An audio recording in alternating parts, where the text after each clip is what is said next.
Бекзат, ассаламу алейкум. Биринчиден чын жүрөктөн куттуктайбыз. Күрөш күйөрмандарын, жалпы мамлекетибизди сүйүндүрүп турган учуруң. Бул тарыхый учурду кандай сезимдер менен кабыл алдың? Алейкум ассалам. Чоң рахмат. Аллага шүгүр.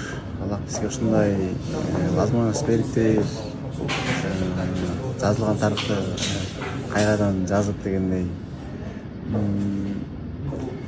Сезимдер албетте биринчи алтын медаль алабыз деп барганбыз. Бирок Аллага шүгүр күмүш медаль болду. Бул чемпионат мира биринчи жолу катышышым. Буюрса кийинкилерде алтын медаль алам деп ишенем өзүмө. Буюрса. Бул күмүш медаль сенин спорттук жолуңда кандай мааниге ээ болду деп ойлойсуң?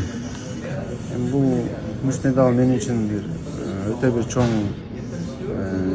мотивация болду деп айтсам жаңылышпайм. Анткени ошо кыргыз элинин артында дуа кылып мага чоң бир дем күч берип атты. Колдоолорун сезип турдум. Буюрса бул менен токтоп калбайбыз. Буюрса мындан дагы чоң жеңиштерди багындырып, элибизди сүйүнтүп, мамлекетибизге салмак деп иштерим ишенем. Чоң ийгиликке жетишүүдө сага эң чоң күч берген нерсе эмне болду?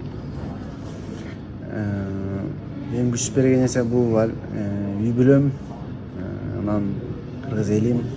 Ошо кыргыз элиме салым кошуп, кыргыз элибизге тарых жаратып, биздин кийинки келе жаткан буунга бир жакшы жагыбыздан көрсөтөйүн деген жакшы ойлорубуз бар негизи. Бекзат, кийинки максаттарыбыз кандай? Дүйнө чемпиону болууга кайрадан умтулабызбы? Албетте, бул менен токтоп калбайбыз. Дүйнөнү колдон келсе 3-4 жолу утканга аракет кылабыз. Олимпиаданы 2-3 жолу, Азия оюндарында утканга аракет кылабыз. Бул менен токтоп калбайбыз. Тилегиңе жет, Бекзат. Рахмат. Ана учурдан пайдаланып, ушу биздин агайларга мени негизи эле ушул нерсеге күрөшкө үйрөткөн баардык агайларга ыраазычылык айткым келет.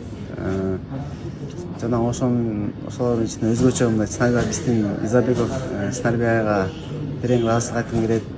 Анткени мен ушул күрөштү мындай уже таштайын деп ойлонуп калган учурда агайы бизге мага өтө бир чоң колдоо көрсөткөн, азыркы убакытта чейин көрсөтүп келет.